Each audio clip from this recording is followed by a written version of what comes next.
Hello everyone, my name's BBC and this is going to be my AGDQ 2018 submission video for Undertale's Genocide Ending.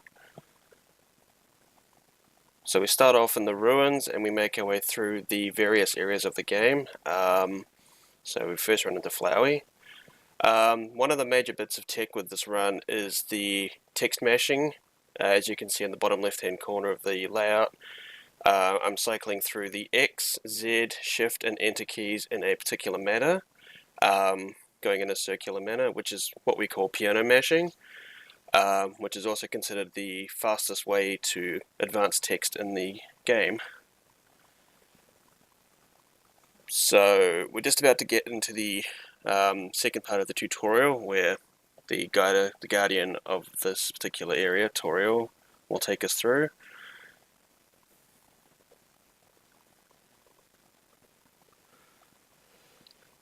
The first part of this run is the first part of the series. Is more about basically going through some of the mechanics of what we come across in the game, even though for the most part they're kind of redundant because most of the puzzles we come across have already been done.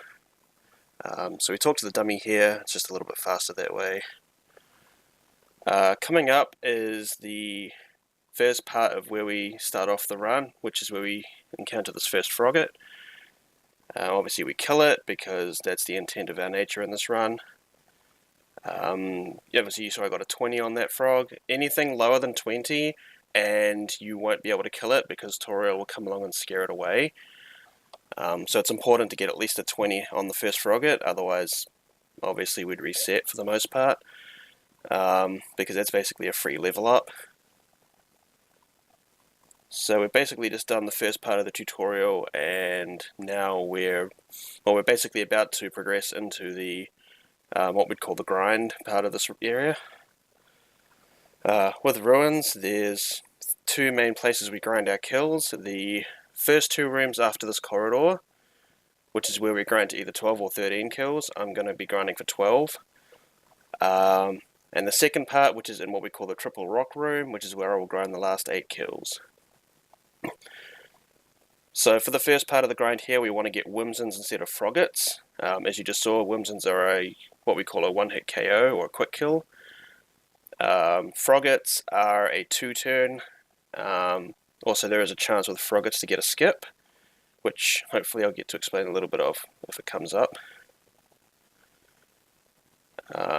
So ideally for the first part, we want a lot of Whimsons.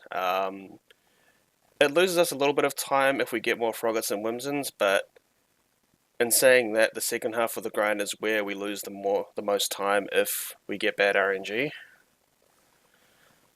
So obviously here we're getting a lot of Whimsons, which is a good start.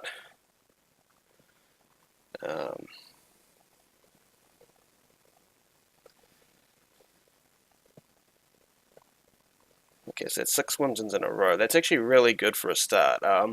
Also, another thing to note here at this section is, for the most part, we'll level up at somewhere between 8 to 10 kills. Usually it's 8. Oh, there's a frogget, by the way. Usually it's 8 kills if you get at least 2 to 3 froggets. I think it's 3. Level up at 9 kills if we get 7 Whimsons and 2 froggets. And it is possible to level up at 10 if you get, I think, 9 or 10 Whimsons. Also, we just saw a frog skip there. That saves us a bit of time. So we're at 8 kills now, so we're pretty much 2/3 of the way through the first part of the grind. Yeah, and the main reason we go up to 12 kills for this part of the run is it's faster to stop at that point rather than get all 20 there. And also, with the second half, because we get multiples in an encounter, it's actually faster to just get the last 8 kills there. There's another frog skip, so that's good. Because as you'll see coming up in the second half of the grind, we get one of 5 encounters, which is either a single mold small, double frogget, double mold small, frogget Whimson, or triple mold small. And obviously, as I said previously, that part of the run is usually the make or break point for most run attempts to get out of ruins. Just grind the 12th kill here as it's right by the exit to the next room. I think that was something like 9 Whimsons and 3 Froggets, or 8 Whimsons and 4 Froggets, which is usually a really good start. Also, apparently it's a bit faster to talk to that sign, as you won't get the third phone call. So we're just progressing now to the Triple Rock room, which is where we're going to be doing the second half of our grind.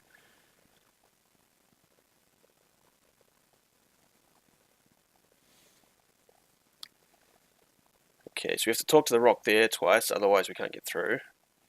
And here we go. Okay, we got a single mold first. It's usually the single worst encounter you can get, but also for this part of the run, for this part of the grind even, it's not too difficult. It's not too difficult. Usually, you don't want to be getting single mold smalls when you're on 18 kills, because otherwise that just slows you right down.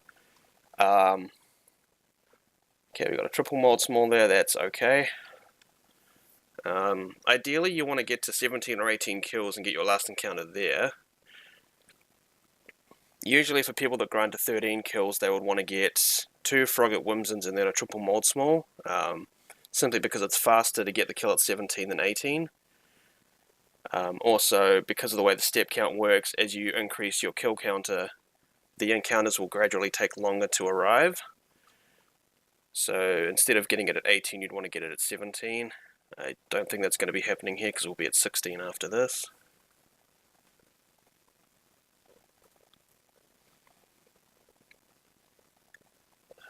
Let's see what we're going to get this time.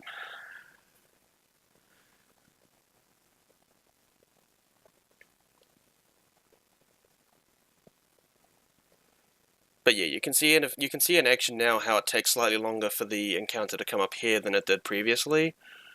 That's to do with the step count increasing as we increase the kill counter. Also another double mold encounter.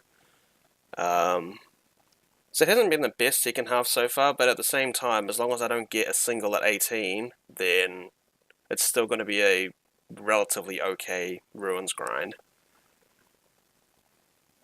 So as you'll see in a little bit, the last encounter we're going to hopefully be getting will take roughly 30 seconds to arrive, usually. It can arrive a bit earlier, but that just depends on RNG.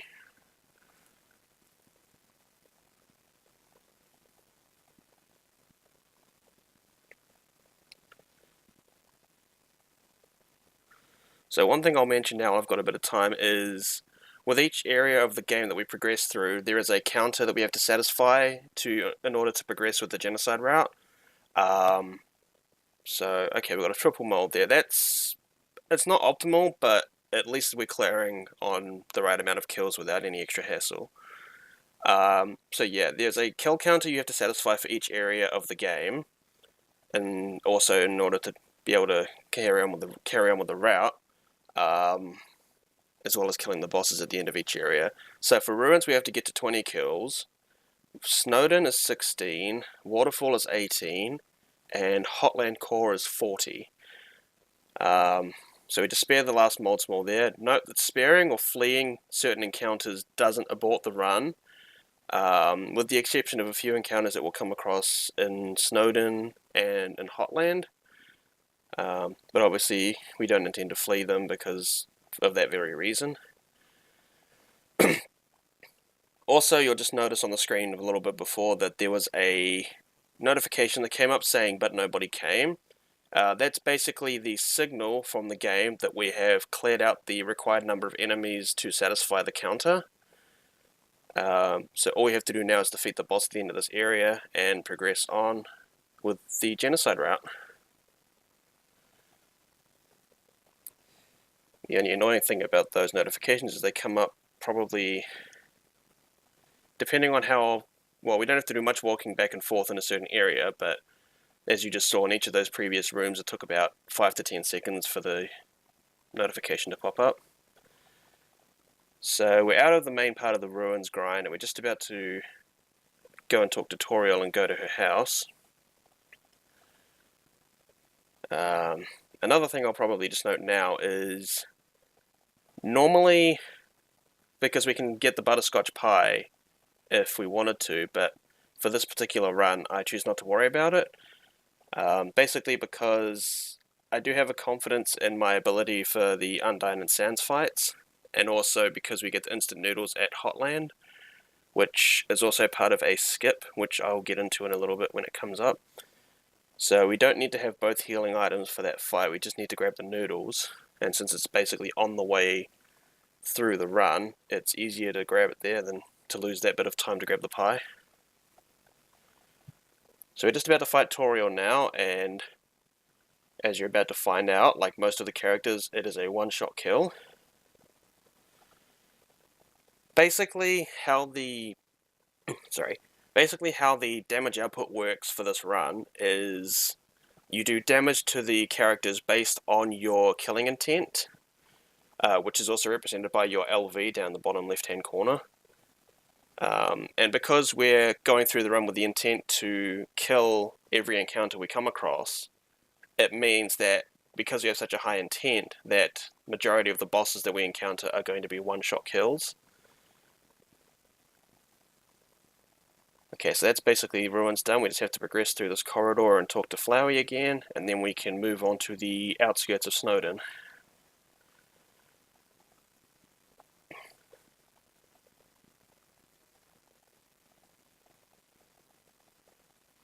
So of course Flowey is basically trying to work alongside us, and his motive is obviously the same as ours in that he's, looking to rid the world of all that's going on and that sort of thing. But obviously, as it comes up later on in the game, that doesn't go to plan. So we're about to start the outskirts of Snowdin, which is where we encounter Sands of Papyrus. Sorry. Also, we get to encounter a new set of enemies. Nice little bit of swag there. Basically, each area that we progress through, for the most part, has an entirely new encounter set. So, as you saw in Ruins, we primarily had Froggets, Whimsons, and Moldsmalls. In Snowdin, you have a one-time encounter with a Snowdrake, which is a mandatory kill. Basically, in that if you flee, or in some cases with some of these enemies you spare them, it will abort the genocide run. So we have a Snowdrake and an Ice Cap coming up, which is scripted. The Snowdrake does count, the Ice Cap is part of the grind. And we also have to deal with the Dog Squad members, which is where we get to the first part of the characters that don't count towards the kill counter section. The only one of those characters that counts for the grind towards the kill count is Lesser Dog. Everyone else is not. Every one of the other Dog Squad members does not count. So we get the Snowdrake here. Again, it's a mandatory kill now, and what happens is once we've killed the Snowdrake, every successive encounter we get when we're grinding, we'll get an enemy called Chilldrake instead. So there's Sands of Papyrus again, they're doing their little dialogue.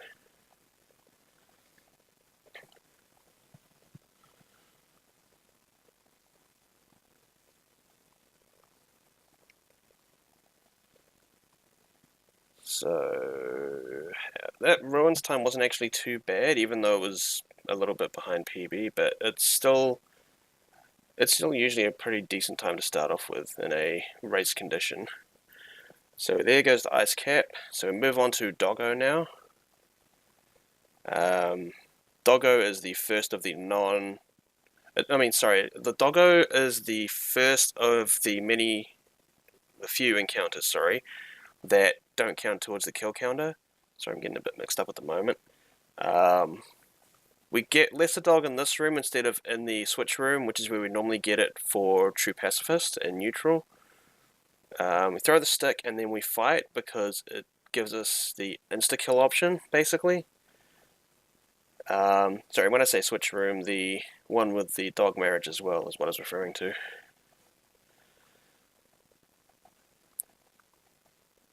And also, as you probably have just seen, with this particular run, most of the puzzles we come across have already been done. As opposed to a Neutral and True Pacifist, where we would have to have crossed that puzzle normally.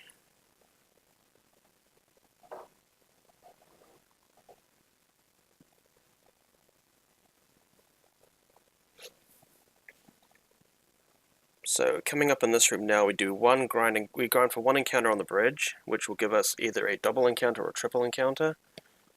We only kill... Okay, we got a triple encounter, so we're only killing 2 of them. We leave the Jerry for now. The reason for that is Jerry takes quite a while to kill because of his high defense level, which can also be a bit of a pain when we're finishing up on the grind. Since if we're on the wrong number of kills, then we get a Jerry encounter. Sorry, not a Jerry encounter. If we get an encounter that we have to kill Jerry in, it does take a lot of time to actually kill him. So coming up we have the dog marriage, which is another 2 encounters that don't go towards the counter. So we're going to start the final part of the grind at 5 kills, which is usually what we're aiming for. It's either going to be 4 or 5. Unless, of course, along the way we've missed one, but usually that doesn't tend to happen all that often. So we've got 1 slow attack and 1 fast attack with the dog marriage, which is okay. And, okay, so we kill the female dog first because essentially what happens is the male dog has his defense significantly lowered as the female has been defeated. Whereas if it was the other way around, if we killed the male first, then the female dog's attack and defense would go up dramatically and would be harder to kill. Again, another couple of puzzles we don't have to worry about.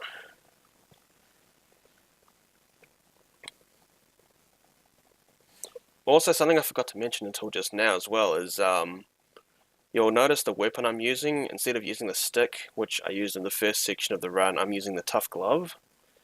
The reason for that is it does a little bit more damage towards the enemies here. As you'll notice throughout the run, we'll progressively be acquiring different weapons that give us a higher attack output, culminating in either one of the burnt pan or the empty gun, which I myself will be using the burnt pan. As far as I'm aware, we have 2 of us using the pan and 2 of us using the gun in this race submission. It comes down to personal preference if you want to use the gun or the pan. The attack animation for the gun is faster, but as I've become used to with the pan, the attack animation is more accurate for the pan in comparison. So we're just about to finish the final dialogue of the Snowden section before we start the grind. Also, nice little dog hanging in the top right corner of the screen.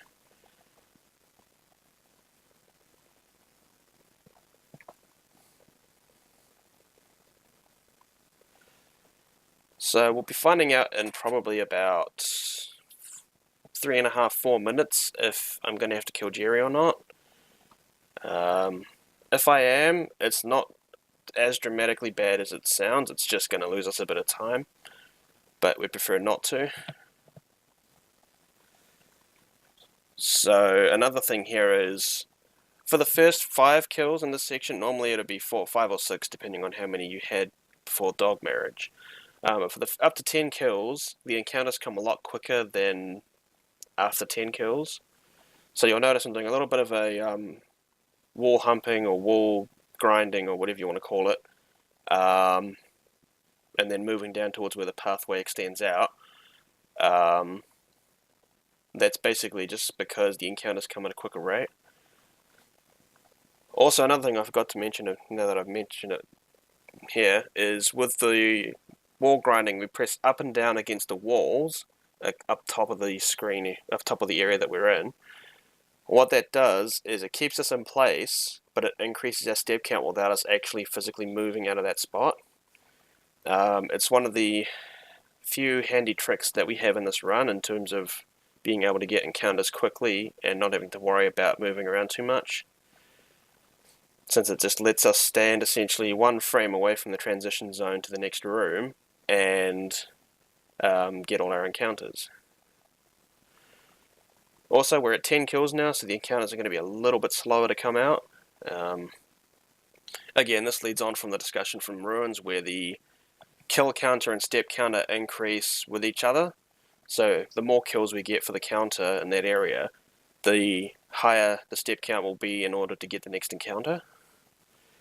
Up to, again, I believe it's 30 seconds for the last encounter waiting period for Snowden, which we'll find out soon enough.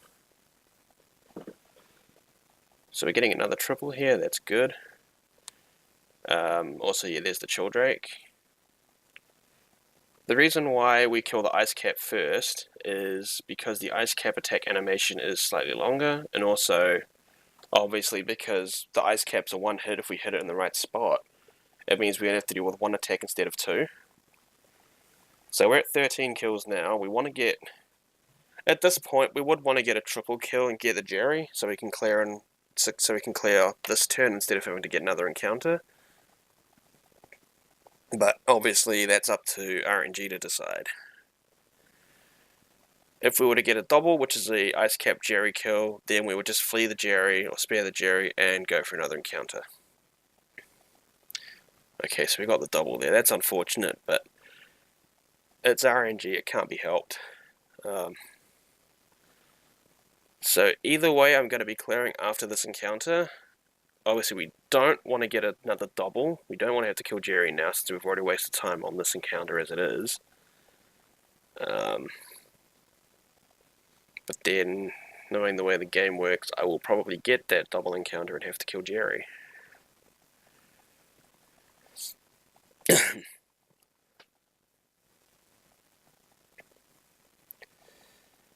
got a little bit of a wait. There we go. And there's the double encounter. So we have to kill Jerry. So you'll get to see why we try to avoid killing Jerry on this run.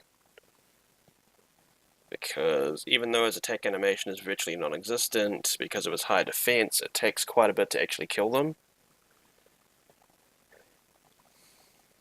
It's usually about 15 to 20 plus seconds that we're losing on a Jerry kill.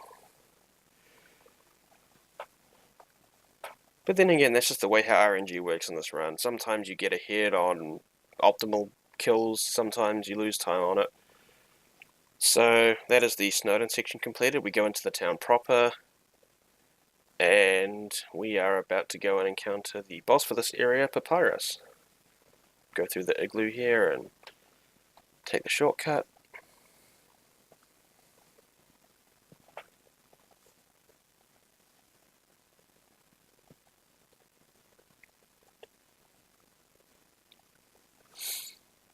So obviously we have Papyrus in our way, and he notices that something's not right in terms of basically, you know, you've got dust on your clothing and all the puzzles that I've set up you didn't even want to try and do and that sort of thing. You know, he knows something's up, but unfortunately he's been defeated now, so that's how it is.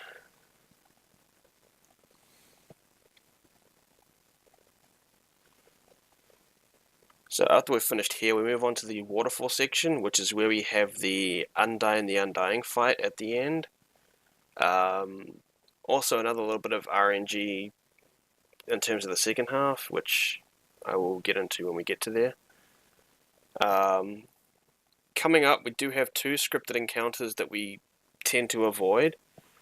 We have an Aaron and a Washua first up that are scripted in a couple of rooms from now. The reason for that is, at the moment we have the Tough Glove equipped, which is not strong enough to take down Aaron or Washua in one hit, and in fact the weapon we're going to pick up in this area, the ballet shoes, are still not strong enough to take down an Aaron in one shot. So this is why we avoid the Aaron and Washua.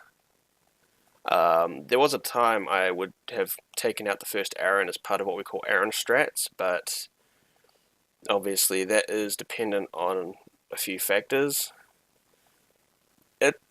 If done with optimal RNG, it probably is about the same as not killing the first Aaron and just getting one or two encounters that aren't optimal in the second half.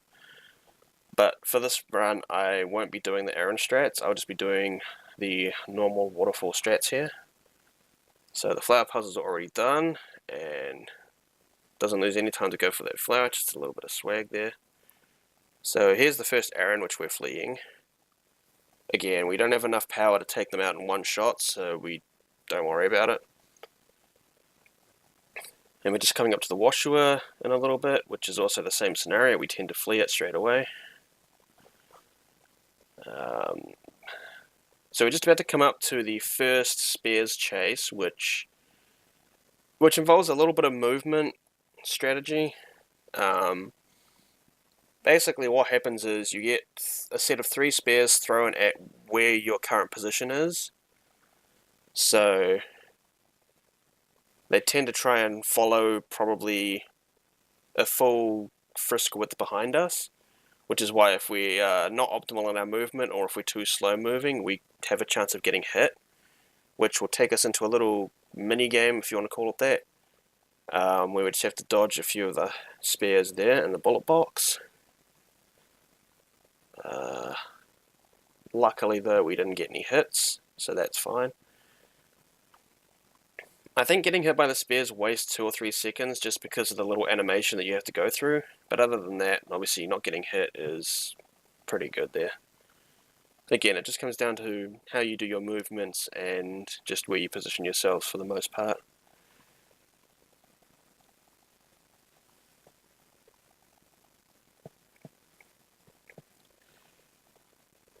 So we come out of the tall grass and we have another cutscene with Monster Kid, which takes about probably, in total, including the previous cutscenes, about 20 to 25 seconds there. We can't really avoid it, so we just have to make do. So coming up is the area where we would normally go to buy the punch card in Neutral and True Pacifist, but unfortunately the Ice Cream Man is no longer there. He kind of got scared by what we were doing and obviously decided to flee. So what we're going to do here is we're going to grind out the scripted double mold small encounter, which we can one-shot with a Tough Glove. Obviously you want to try and get on that yellow line or thereabouts to do the rough minimum damage roll that you need to do to one-shot it. Going right into the middle wastes a little bit of time there. So we've got the shoes now, which it's a different mechanic to the Tough Glove and the stick. You've got 3 attack pattern. You've got an attack pattern of 3 bars that go across the screen, and the objective with the shoes is to get frame perfect hits with the shoes. You just saw I got 2 hits there that were frame perfect. In order to maximize damage output. Also, we've got a Washua Aaron here, which isn't optimal, but that's fine. Also, as you can see, the shoes don't one-shot Aaron. Ideally, for this part, you want to get 2 double mold encounters for optimal RNG purposes, but that didn't happen, unfortunately. So a lot of the NPCs that we would normally encounter at various parts of the run have basically all decided to flee, because obviously they can sense that something's up and that, you know, all their friends are somehow disappearing and not coming back. Okay, so we've got Shiren here. I think that was a triple crit, so that's what we try and aim for. Shiren is also another mandatory kill, in that if you don't spare, sorry, if you don't kill them or if you spare them or flee them, it aborts the run. Obviously, you don't want to be doing that when you're this far into the run. It can be painful. So we've got another Monster Kid cutscene. One of the few characters that, well, the single character that at least that we know of that survives the run, because unfortunately we never get to encounter or kill Monster Kid.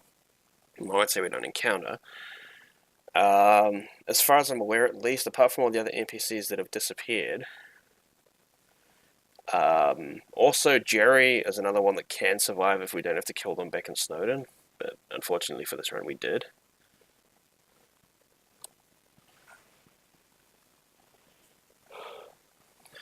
So we're just about to go into the second part of the Spears chase phase. This one's a little bit different to the first part in that we have a series of spots that appear on the bridge beneath us, and basically we don't want to be stepping in them, so we get boxed in here, which is like a little cutscene,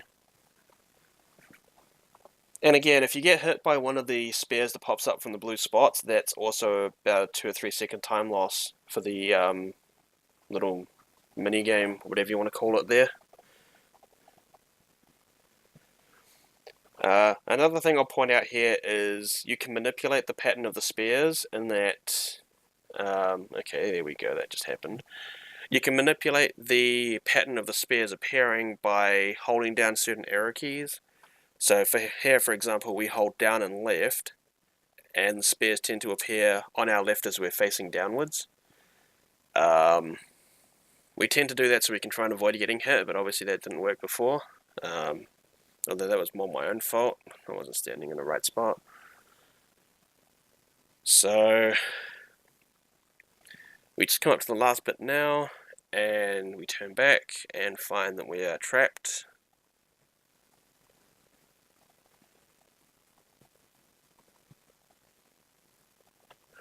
And that is pretty much the first part of Waterfall. We do have a few scripted kills coming up. We have Mad Dummy, which is now Glad Dummy. We have Timmy. And then we also have a few scripted encounters before we start grinding for the last few encounters that we need.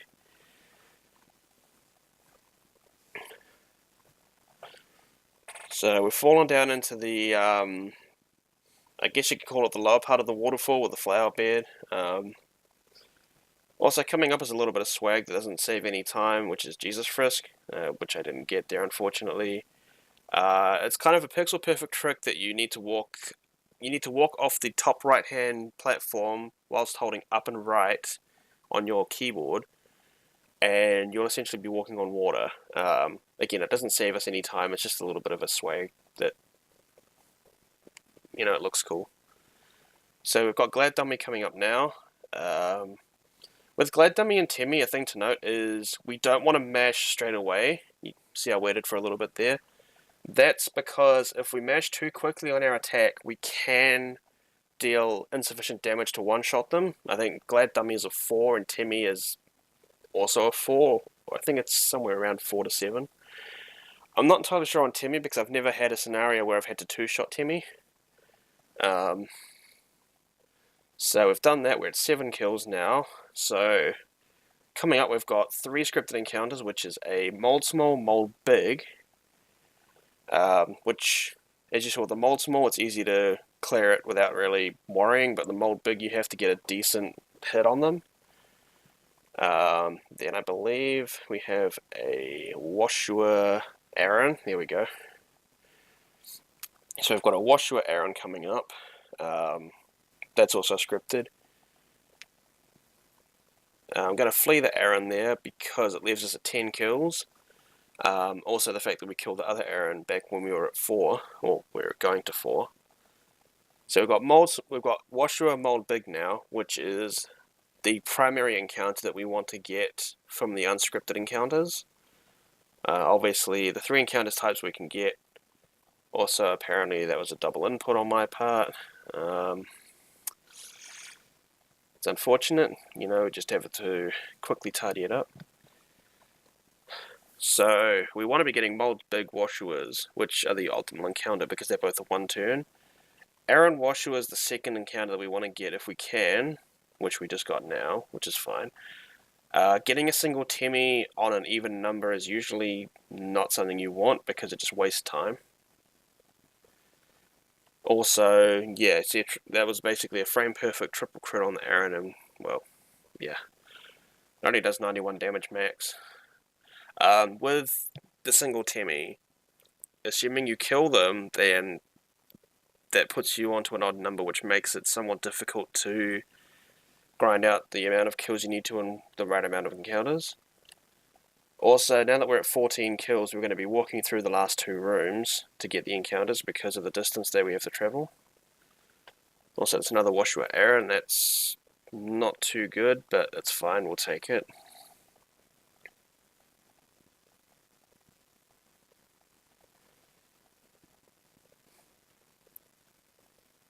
Usually a good waterfall section is consistent of killing at least 1 Aaron, minimum, or preferred 1.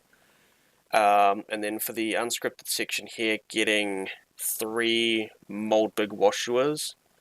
That's usually optimal RNG for the section, but it's not playing nice with us today. It's giving us all Washua errands, and there's another one. So that's going to put us behind on our Linux PB. There we go, another triple crit hit, and that's still only 92. Which is unfortunate, but at least we get out on the right number of kills without any major hassles.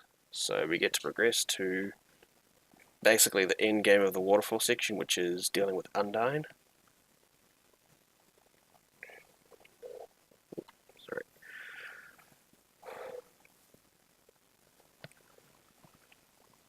So obviously coming up in a little bit is the Undyne the Undying fight, and this is one of two boss fights in the run that actually have substance to them. As you've seen already with Toriel and Papyrus, they were one-shot kills because of our intent.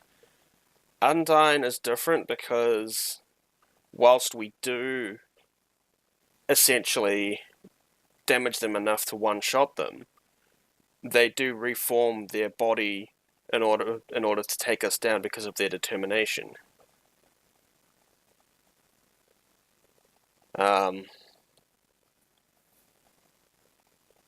So we're just going to do a safety save here, because it has happened before in races and in runs in general where runners have died to Undyne. Most of the attack patterns are fairly consistent in terms of their patterns. There are some, though, in the alternate phases where we have the red heart instead of the green, that can be a bit random, but with careful timing, they're easily negotiated. Also, as you saw, Undyne comes in to save Monster Kid from getting stomped, and we get to see them stand there and proceed to use their determination to come back in the form that we're about to fight.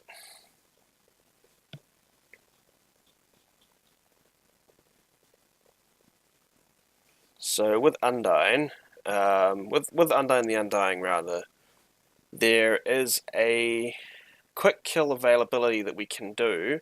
In order to get the quick kill coming up, we have to get 30 frame perfect hits and a maximum total of 42 attempts, which is 14 turns essentially. At the moment it's not looking like I'm going to get quick kill, but it's early game, so I don't know for certain.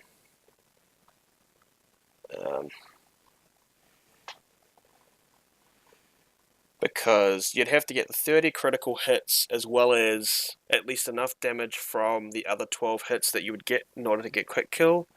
I believe Undyne has something along the lines of 23,000 health, which, if I remember the math behind it, means you would have to do something along the lines of 1640 minimum damage per turn in order to get quick kill. Obviously a triple crit hit does roughly 1730 damage. 1743, there we go. So we want to be getting frame perfect or very close to, otherwise we won't be getting quick kill.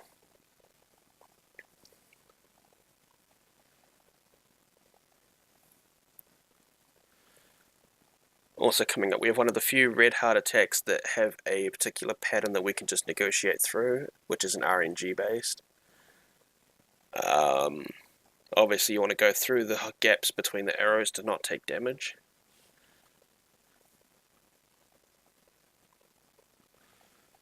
It seems straightforward, but for the first time runners of this category it can be quite difficult because of the nature of the attacks.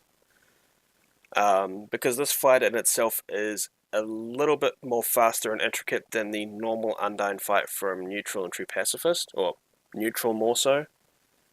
The attacks come at you faster and hit harder because of the fact that it's the Genocide run. Also, we're just about coming up on where quick kill would be. I believe it's after this turn normally. If we had enough damage, this turn would have been quick kill, but unfortunately we just get normal kill, which is after this attack. Because I'm at a slightly higher HP level than what I was expecting at that point. I'm not going to just mash the attack away. I have had it happen before where I thought that I could do that, and then I've had to go into what we call slow kill, which is having another attack after this. But obviously, for the most part, we just get normal kill or quick kill here. So we have to go through all this dialogue because Undane still doesn't want to give up. She doesn't want to die. Obviously, we lost a lot of time in that section. Basically, due to bad RNG on the Washua errands and not getting quick kill. Which, again, can happen in this run. It's unfortunate, but there's nothing we can really do about it there. Also, that is the end of the waterfall section. So we're about to come up to Hotland, and in saying that, we have the one major skip that comes up in this run, which is the early pan skip, which I'm going to go over a little bit beforehand, and then after it's done I'll finish up. So what happens is we attempt to overflow the dog food bag next to the fridge in order to gain movement during the Metaton cutscene. And whilst we do that, we can position ourselves in such a way that we can access the refrigerator where the noodles are. And because we're still doing an overflow on the fridge while we're in the cutscene, we can interact with the fridge to get the noodles and the pan. So we've got the skip there. Also, if done correctly, you can get a little text box storage at the end of the cutscene, which you can use to do a overflow wrong warp out of the lab. So just to go into a bit more detail about the early pan skip. What happens is, as soon as we've done the first overflow, we move into a certain position, and then once we start the second part of the cutscene, the normal Frisk sprite that we have on screen moves towards a certain position, but we still have movement to an extent. We have what's called Ghost Frisk, and what we do is we position Ghost Frisk over by the refrigerator to overflow in the cutscene, so we have access to overflowing the noodles with the pan. The reason why we have the pan as our next item that we grab from the noodles is essentially because it's in the same item pool, which essentially means that because the pan is the next available item that we can grab in this area, it assumes that we've gone to where we can get the pan, and we've grabbed the pan at the same time. Also, a little bit back you saw the Tsundere encounter. That's a little bit finicky, as you have to get at least one frame perfect hit as well as 2 good hits on top of that, otherwise you can 2-cycle it, and that wastes a little bit of time, roughly 6 to 7 seconds. So overall, it's not been a bad Hotland section so far. We've just got to deal with Muffet, and Muffet is another difficult encounter here. Not because of any mechanics, but because we can't afford to mash her attack away like we've done throughout the run with other encounters. Because with Muffet, we have to essentially time it just right so we do enough damage, otherwise we go into a second cycle. Because of the nature of the Muffet encounter as a whole, the second cycle involves a little bit of dialogue and some time being wasted in getting things set up for the start of the fight proper. So we want to deal with a high enough damage roll so that we don't want to run the risk of actually getting the second phase encounter.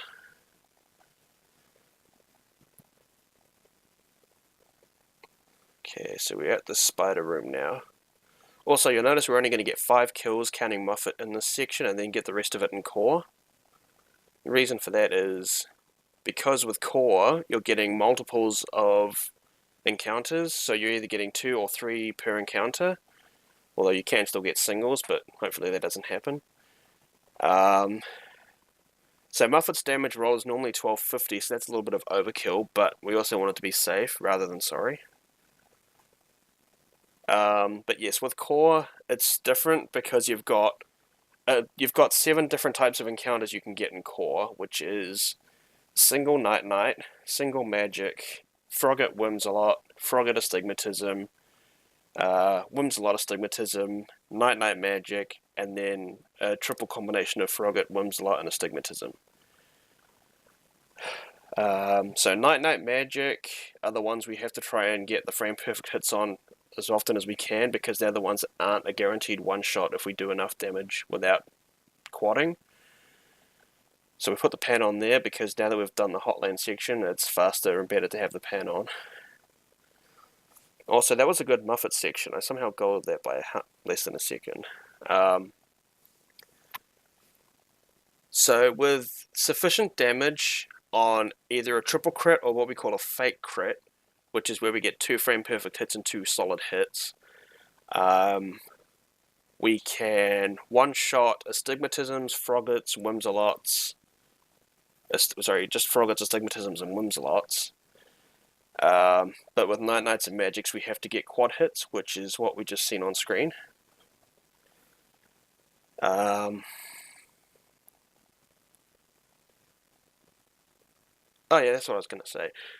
So the first 9 encounters towards the kill counter that we have in this section are all scripted, so we basically just have, except for any single encounters, we basically have one of each encounter type coming up. So we've had the Frogget Whimsalot, Frogget Astigmatism, that's the Whimsalot Astigmatism. No, sorry, I must be one encounter ahead. That was the Frogget Astigmatism there. And there was a single Astigmatism first up. Okay, never mind, I'm getting my encounters mixed up. So after this encounter will be the scripted Night Knight Magic, and hopefully my execution will be sufficient enough to get quad hits here, otherwise it's going to be wasting a bit of time.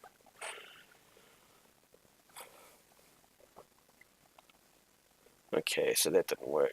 Also, if with the Night Knight Magics, more so the Night Knight, if you don't do sufficient damage on your first 2 hits, you can 3-cycle it, which is usually problematic and waste a lot of time. Another thing to note is that this section here is the main section that we focus on execution for the pan, or the gun, depending on what we're using, which is the other point of execution in this run, is between text mashing and basically getting frame perfect hits on the enemies wherever we can to maximize damage output if they're not necessarily a one-shot, or they're not something that you can just go halfway on. So with core, we started at 5 kills from Hotland, so we have to grind another 35 kills. How core works though is there is a set of 7 kills on what we call Warrior's Path, which we leave right until the very end of the grind because they're guaranteed kills, they're scripted kills. So we grind 28 kills down here first on this bridge, and then after that we proceed to go to Warrior's Path and get the remaining 7.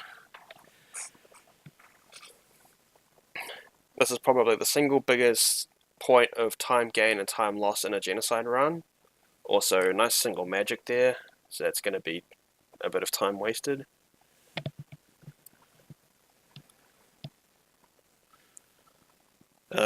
But yes, this and Ruins are essentially the 2 main points of this run where RNG is somewhat crucial to getting a good time in this run.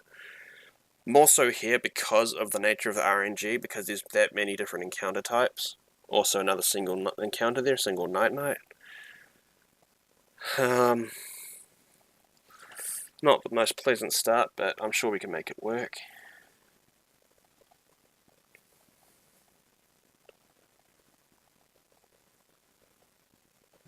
Another single Night Knight, but we got the quad crit at least, so that's good. So that's what I was talking about before when I said about quad critting the Night Knights and Magics, is that is a guaranteed one-shot, whereas getting a triple crit, even with the 4th hit being 1 frame off, doesn't make it a quad crit and it doesn't make it a one-shot. So that's why it's crucial in terms of execution for the Night Knight and Magic to get those quad hits. So we're going to be at 24 after this, so we just need 9 more kills and then we are done with this section. And then we move on to the Warrior's Path and then onto the end game of this run.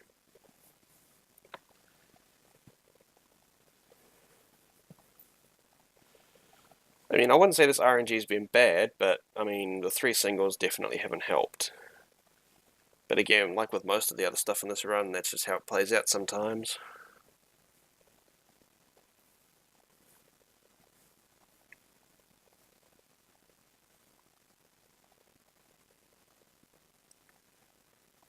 Okay, so we've got another single night, but we also quadded it again, so that's good. If we get singles, we want to try and quad them on the first turn, because otherwise we're just losing too much time. It is somewhat 50-50 as to whether I would flee if it was a single or quad it. So there's another one, so that's 5 singles in this encounter section so far. For the most part, it depends on how confident you're feeling with the pan if you want to try and go for the single encounter or just flee. Obviously, it wastes more time to go for it and not get it, but in saying that, if you've been doing well with the pan in this section, then sometimes it's often better to just go for it. So we're going to be at 30 kills after this, which gives us potentially 1 or 2 more encounters to go through in order to get to Warrior's Path.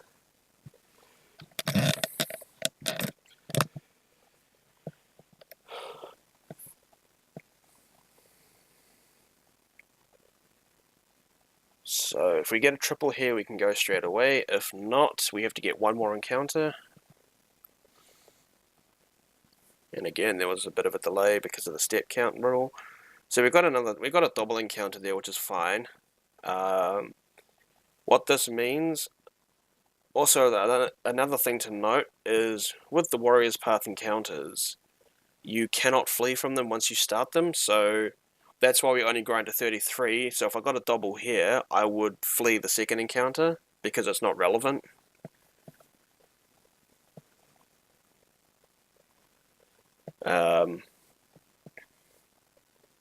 So we kill the Frogget and flee the Astigmatism because we don't need it, obviously. So that is the first section of Core Grind done. Now we just got to Warrior's Path there. And again, with Warrior's Path we have a Frogget Whimsalot encounter, 9-Night Magic encounter, and then a Frogget Whimsalot Astigmatism encounter at the end.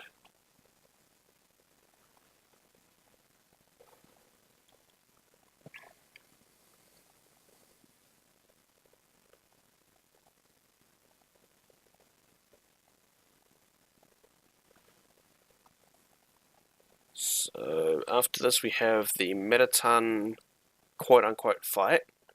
Again, it's the same as with Toriel and Papyrus and Muffet. And then once we're done with that, we move on to the last parts of the game, which is the New Home section, Flowey Tale, and the Sands fight, and the final chapter of the game with Kara.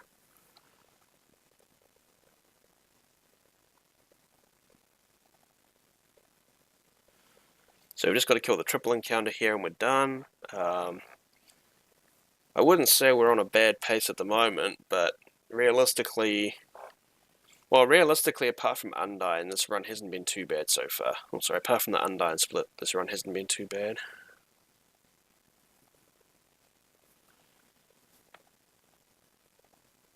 But again, this also shows you the nature of how the RNG can work in this run, and how you can have a run that is up to a certain point near perfect RNG, and then suddenly, for example, at core even, you'd have 5 single encounters and you'd be losing a lot of that time. So again, we get the notification coming up saying that we've satisfied the counter. We put the shoes back on here because instead of using the panel Metaton, we use the shoes. It saves us a few frames, and also it gets us ready for having the shoes on for the Sands fight, because the attack animation for the shoes is a somewhat bit faster than the pan.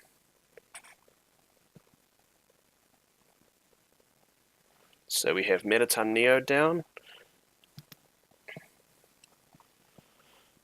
And then we just go into the start of New Home and up to the last parts of the run now.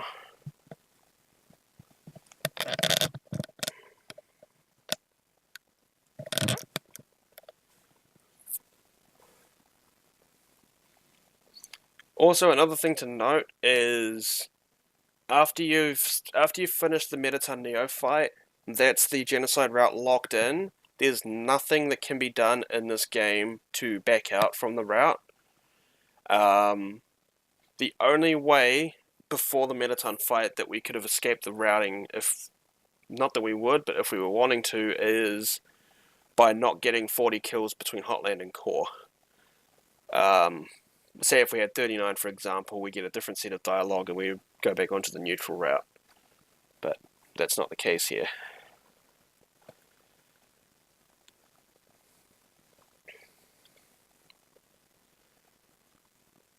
So we don't need to pick up any more items. We have the ballet shoes equipped. We have the instant noodles in our inventory. Hopefully I'm not going to be needing them because hopefully my skill in the Sands fight will be sufficient enough to not get too much damage.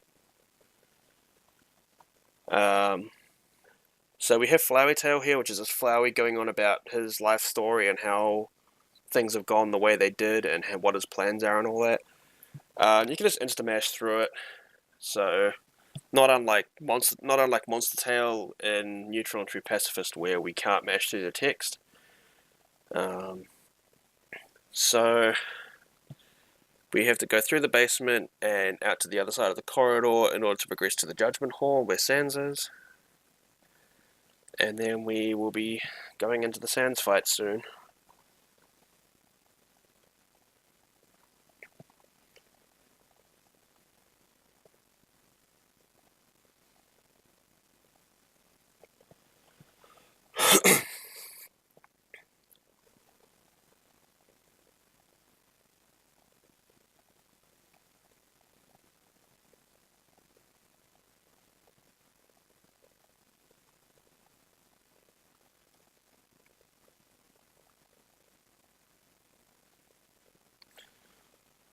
So obviously with our HP as it is at the moment, we would be saving in the Judgment Hall coming up before going into the fight. That's mainly because obviously the fight itself is moderately difficult. I say moderately difficult loosely. Depending on practice and all that sort of stuff, the fight itself isn't too bad, but again, that's coming from experience. If it was a first time or a newer runner doing this particular category, they might have a bit of difficulty with the fight. Just because of the high intensity nature of the fight itself and of the, not so much in the first half, but in the second half, the somewhat random attacks that come up. Okay, we'll just try that. Hopefully the fight doesn't end up with too many hassles going on. I can just do it without major issues in the first try. And hopefully on top of that, I don't have to heal in the fight. But if I do, I've got the noodles there just in case. Also, just adding on to the noodles from before, with the noodles and pie debate, both items are full heal items, and that's the main reason why we only take one and not both. Also, nice damage at the start of the fight. That's fine. That's probably going to mean that I'll be healing at the end of the first phase. I would say anything under 60 to 65 HP, depending on how confident you are, is worth healing at. Because we're at 51 right now, we're definitely not going to take the chance. We're going to heal up as soon as we get the time to. Which would be at the end of this particular phase of the fight, not this attack, but when he starts to do his little monologue saying he doesn't want us to do this anymore. The reason for that is, if we were to heal now, for example, that would add an extra turn to this phase, and it would just take too long. It would just waste time. So here we're just going to have to negotiate carefully and not take too much more damage.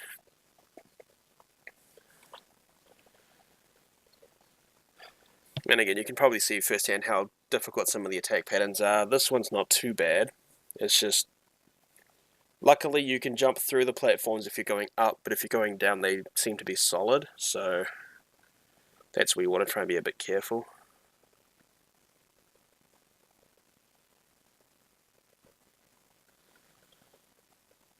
Okay, we've got these attacks here which we have to try and play dodge with.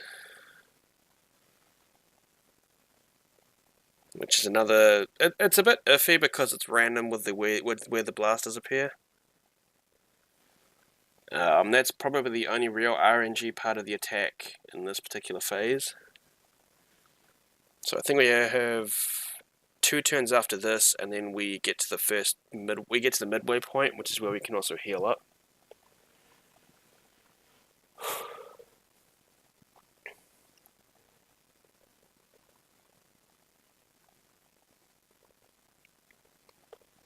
Okay, so after this attack, we will be mashing through some dialogue that comes up, and then we will go to heal, just to be safe.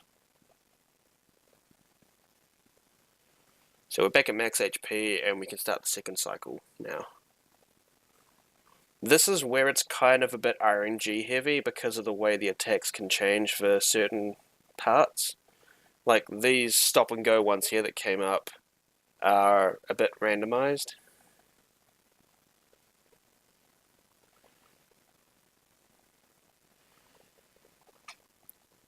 Okay, another RNG attack here. That's fine. I think we get one more of these coming up, and that's about it. Everything else has been predetermined and doesn't change. So with this attack here, a little trick, as you can see with the no board, is I'm holding down all 4 arrow keys at once, and that seems to negate the effect of having to manually arrow away from the walls. That's apparently how it works. So we've got to dodge these lasers now. Obviously that didn't exactly work. I mean, it took a little bit of damage, but it's not too bad. As long as you're not at about 20 to 30, or even 20 HP as a rough estimate, would be kind of in the danger zone for the last attack, unless you're able to dodge it relatively well. So we've got the last RNG phase attack now. After that, there's I think 2 more attack cycles, and then we get the final attack. Oh no, sorry, there's this attack cycle, then the next one is the final attack cycle leading into the true final attack. So we dodge these here, and then we get one last wall slam and have to negotiate a path of bones. So we're at 57 HP here, which is pretty decent for the final attack. Means as long as we don't do anything too reckless, we should be alright. And this is the single, what most people would say is the single hardest attack you have to deal with in the game. Usually you just try and circle around using going in a diagonal back and forth around the center of the area. So as you can see, we didn't have to worry too much about that. We're still going to have a bit of HP left. And that is the Sans fight done. Also, you notice I just moved to the right a little bit. Essentially, what happens there is, if you're touching the left-hand wall, when you finish the Sans fight, you'll get teleported back to the exact middle of the screen, of the bullet box. The reason for that is because we use the box later to attack Sans while he's asleep. We have to not do it while he's awake, otherwise he'll just keep moving us back to the middle. And if it's done at the wrong time, if it's done even a second, or even a frame before he's gone to sleep, it just puts you right back at the beginning of that particular phase that you're on.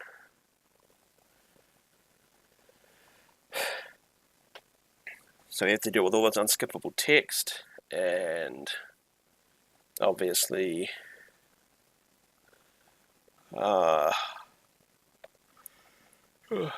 sorry, there. So I think there's one more set of dialogue you'll just have to skip through in order to be able to wait the sleep out.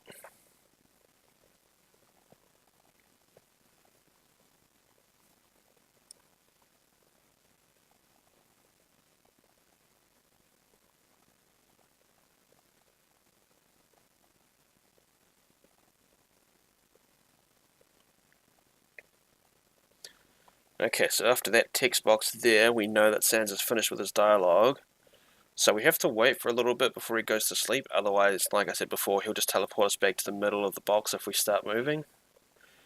I mean, we can move to the right, up and down and all that, but we just cannot touch the left-hand wall, otherwise he'll just reset us.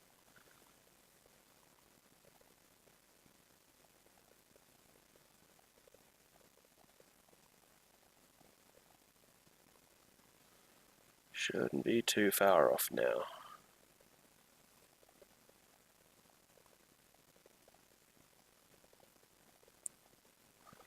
Okay, so he's gone to sleep, so we can start moving now. Obviously, this is mainly because we don't want him to see us using the box to be able to move around while we can't attack. So this is basically where the fight ends. There we go.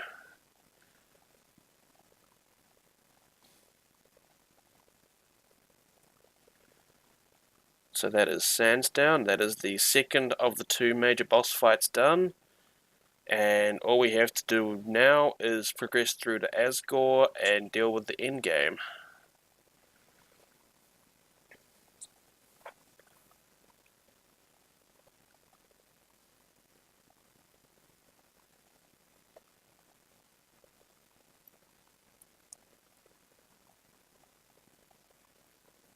As you can see, we've just hit level 20 because basically with the genocide route, the maximum level you can hit in this game is 20, and that is by essentially killing everything that appears in front of you, up to Sans. So we go to Asgore's throne room now and deal with him.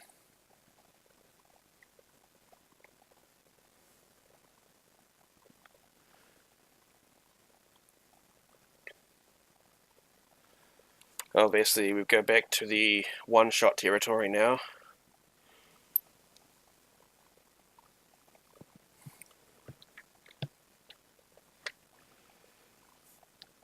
And now we have Flowey coming in to say hello and to finish off Asgore.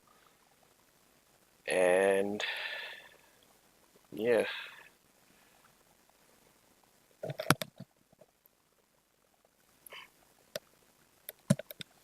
Obviously, Flowey's still trying to go along, be on your side, and all that sort of stuff.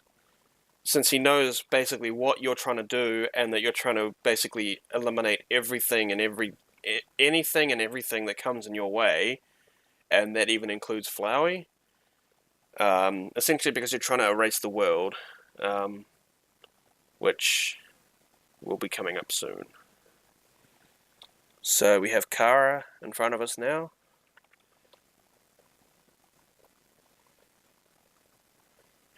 And of course, because of the way the game works, essentially, the character that you're playing throughout the run yourself has actually become Kara, because of the nature of how determination that works, and how, in particular, the genocide run works.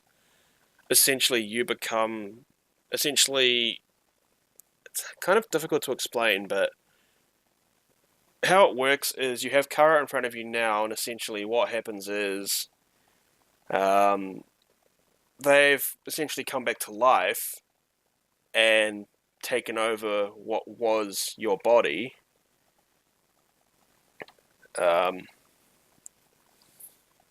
And obviously they've decided that that's how it's going to be.